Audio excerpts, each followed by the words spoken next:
extraordinary congressional delegation and majority female legislature doing such good work.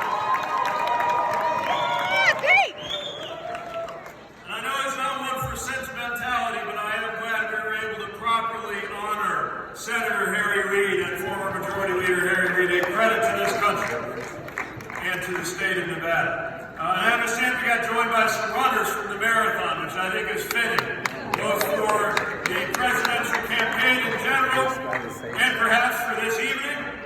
And I am mindful that at the same time we are starting to see the finish line, because in less than 100 days, you will be the first in the West to decide what is next for the United States of America.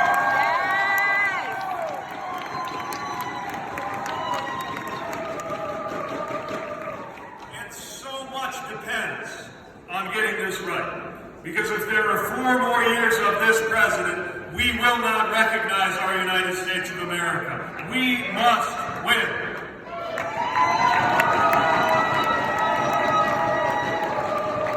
Now, we already know Donald Trump and his allies will do anything they can to hold on to power, but their playbook is not going to work on me.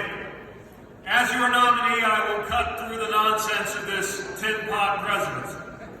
I don't pretend to help the working class while getting helicoptered to golf courses with my name on them. I don't even golf.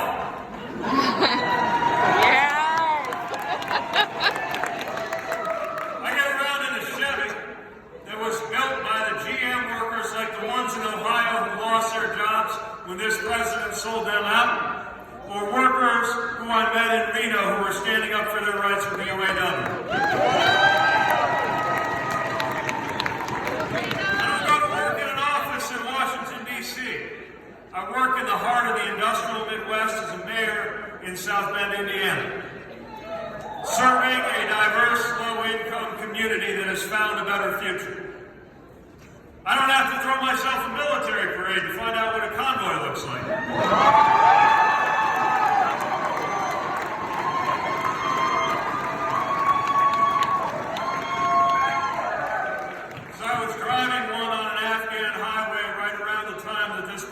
Was taping season 7 of Celebrity Apprentice.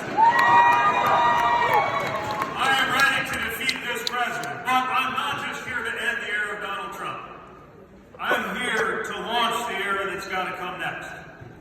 In order to win and in order to lead, it is going to take a lot more than the political warfare we've come to expect in Washington. We've already got a divider in chief. I'm offering you a presidency where you can look at the White House on TV and feel your blood pressure go down a little bit instead of up through the roof.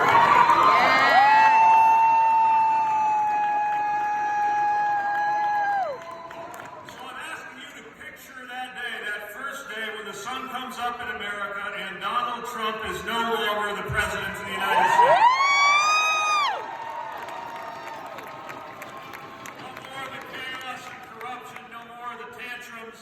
And tweets, no more of a White House using race as a wedge to divide.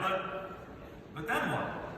That sun's going to come up on a country that'll be even more bitterly divided and torn up over politics than we are right now. Exhausted from fighting. And urgent crises are still going to be waiting for action. The sun's going to come up over an economy where people are fighting like hell just to hold on to what they've got. A climate approaching the point of no return. On issue after issue, America will be crying out for action. This election's going to be the fight of our lives, but after that fight ends is when the real work begins. And I'm running to be the president who can stand on the rubble, pick up the pieces of our divided nation, and guide us toward a better future, united as one United States of America.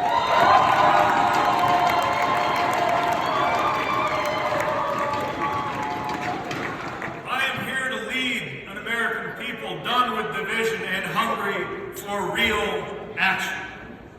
Rather than polarize the American people, I will mobilize an American majority that stands ready for the most progressive change to healthcare in a half century, delivering Medicare for all who want it.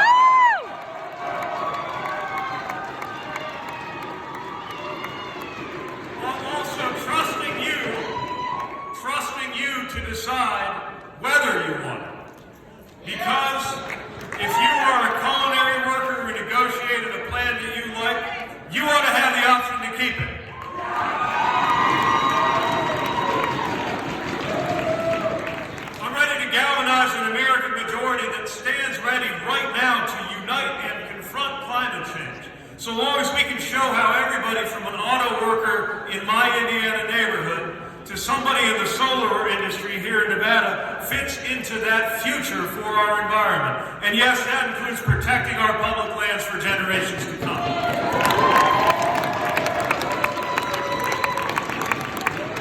We got an American majority that includes gun owners who care about their children and refuse to allow this to remain a country where kids are learning active shooter drills before they learn to read, because the Second Amendment is being used as an excuse to do nothing at all. That is not what the American people want.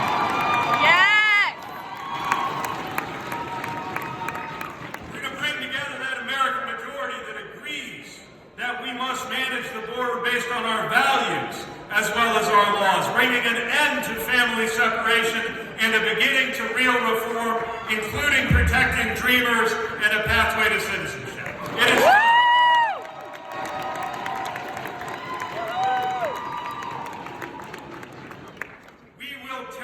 systemic racism so that your race has no bearing on your health or your wealth or your relationship with law enforcement in the United States of America. The American people insist that we get this done. And yes, we're going to get government out of the business of dictating to women what their reproductive health care choices ought to be.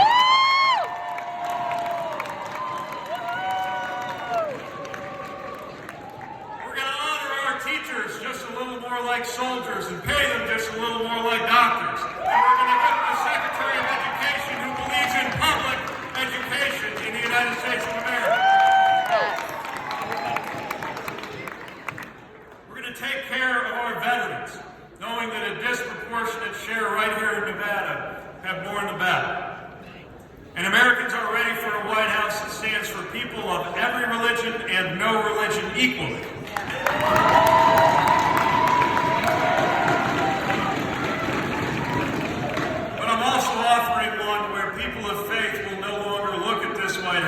Scratch their head and say, whatever happened to I was hungry and you fed me. I was a stranger and you welcomed me.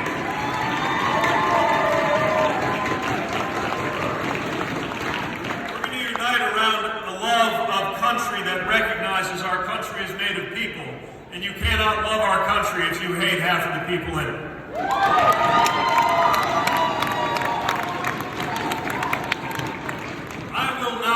Stand down in defending our values or retreat from the boldness of our ideas, but I will also not rest from calling as many Americans as we can to be part of this future. We will fight when we must fight, but I will never allow us to get so wrapped up in the fighting that we start to take the fighting as the point. The point is what lies on the other side of the fight, and that is the hope of a better future.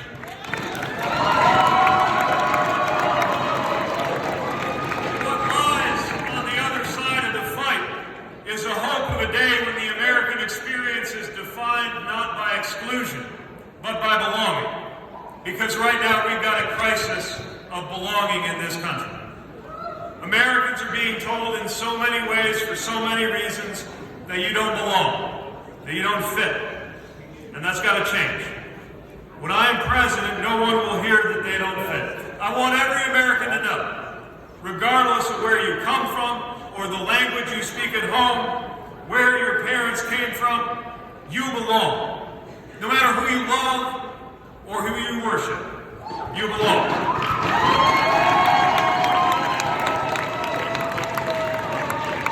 Whether you are a progressive or a moderate, or what I like to call a future former Republican, you belong in our vision for the future of this country.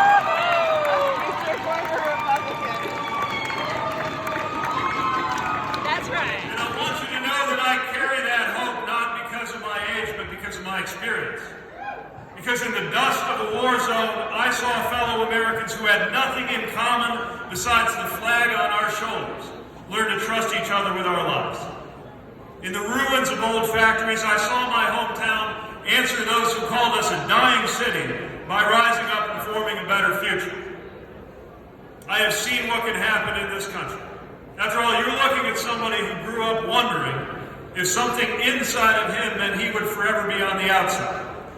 And he is standing in front of you now, a mayor, a veteran, happily married, and asking you to make me the next president.